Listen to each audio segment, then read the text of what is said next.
Imagine the greatest mixed martial artist of all time, a man who dominated two divisions, walking away from the sport at the peak of his powers, only to be pulled back by the allure of fighting on the most iconic stage imaginable, the White House lawn, under the stars and stripes, for America's 250th birthday.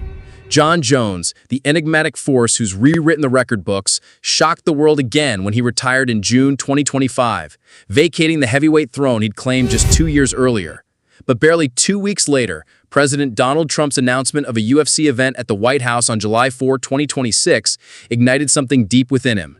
He called UFC headquarters that very afternoon, re-entered the drug testing pool, and now as of August 2025, he's officially back in the UFC's anti-doping program, submitting samples and teasing a comeback that could redefine legacy. Jones's journey started far from the glamour of presidential spectacles. Born in Rochester, New York in 1987, Jonathan Dwight Jones grew up in a family of athletes, with brothers who went on to NFL stardom. He wrestled in high school, winning a state championship, but MMA called him early. Debuting professionally in 2008, he tore through regional circuits with a blend of explosive athleticism, unorthodox striking, and elite grappling. By the time he entered the UFC at UFC 87, he was 6-0, and his potential was undeniable. But no one could have predicted how fast he'd rise. At UFC 128 in March 2011, at just 23 years old, Jones dismantled Mauricio Shogun Rua to become the youngest champion in UFC history, capturing the light heavyweight title with a third-round TKO that showcased his devastating elbows and ground control. From there, Jones embarked on a reign of terror in the 205-pound division. He defended the belt against Quinton Rampage Jackson at UFC 135, submitting him with a rear-naked choke in the fourth round after dominating with takedowns and strikes.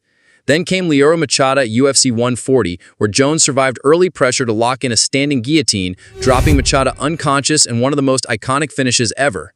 Vitor Belfort tested him at UFC 152, nearly submitting Jones with an armbar in the first round, but Jones rallied, breaking Belfort's arm with a key lock in the fourth. Chael Sonnen was next at UFC 159, a first-round TKO, despite Jones breaking his toe mid-fight. Alexander Gustafsson gave him his toughest test at UFC 165 in 2013, a 5-round war where Jones edged a unanimous decision in a fight many called the greatest light heavyweight battle ever, with spinning elbows, takedowns, and relentless pace from both. Jones avenged that close call in a rematch at UFC 238, stopping Gustafsson in the third. But amid the glory, shadows loomed. Jones's career has been as much about triumphs inside the cage as turmoil outside. In May 2012, he crashed his Bentley into a pole in Binghamton, arrested for DUI, pleading guilty to a fine and license suspension. That was just the start. In January 2015, before UFC 182, he tested positive for cocaine metabolites, entering rehab briefly but fighting anyway. Then, the hit and run in April 2015. Jones fled the scene after crashing into a pregnant woman's car in Albuquerque, leaving marijuana and a pipe behind. He turned himself in, faced felony charges, got 18 months probation, and was stripped of his title, suspended indefinitely by the UFC. It cost him a year, but he returned at UFC 197 in 2016, winning an interim title against Ovince St. Preux.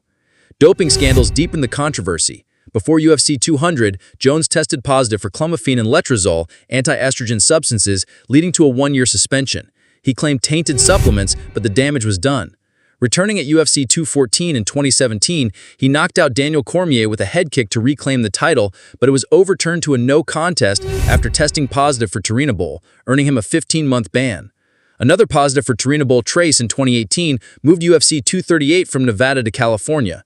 Jones has always maintained innocence, blaming contaminated products, but the stains on his record fueled debates about his greatness. Despite it all, Jones kept winning. At UFC 238, he TKO'd Gustafsson. Thiago Sonnen at UFC 239 pushed him to a split decision with leg kicks. Dominic Reyes at UFC 247 was controversial, Jones winning unanimously, despite many scoring for Reyes. His last light heavyweight defense was against Jan Blachowicz. Actually, after Reyes, he vacated the 205-pound belt in 2020 to pursue heavyweight dreams, citing pay disputes. But before that, he beat Santos and Reyes. The move to heavyweight was long teased, a chance to cement GOAT status. The heavyweight division in the 2020s was a whirlwind. Stipe Miocic held the belt after beating Daniel Cormier in their trilogy, but Francis Ngannou dethroned him at UFC 260 in 2021 with a vicious knockout. Ngannou unified with interim champ Cyril Gane at UFC 270 in 2022, winning by decision despite a torn knee. Contract disputes led to Ngannou being stripped in January 2023, leaving the title vacant. Jones stepped in at UFC 285, submitting Gane in the first round, becoming a two-division champ. An injury sidelined him, prompting an interim title fight. Tom Aspinall knocked out Sergey Pavlovich at UFC 295 in November 2023. Aspinall defended the interim against Curtis Blades at UFC 304 in July 2024 with a first-round KO.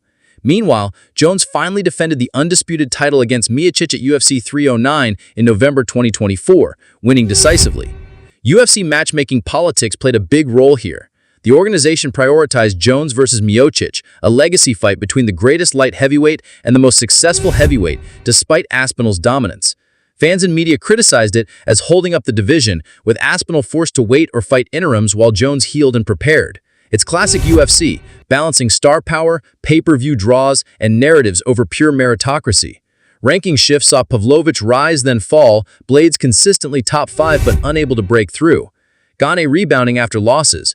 The division craved unification, but Jones's retirement in June 2025 elevated Aspinall to undisputed champ. Now with Jones back, the politics heat up again. If you haven't already, hit that subscribe button for MMA Arena. We dive deep into these stories that shape the fight world.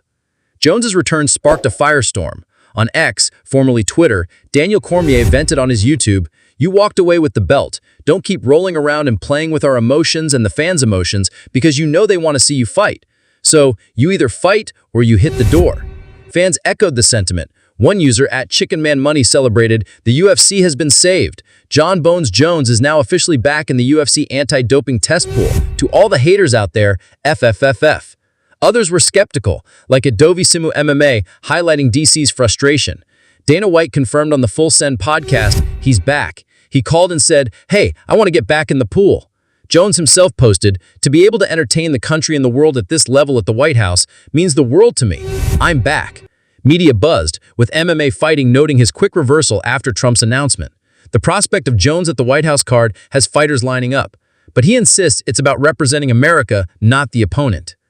Tactically, a Jones versus Aspinall matchup would be electric.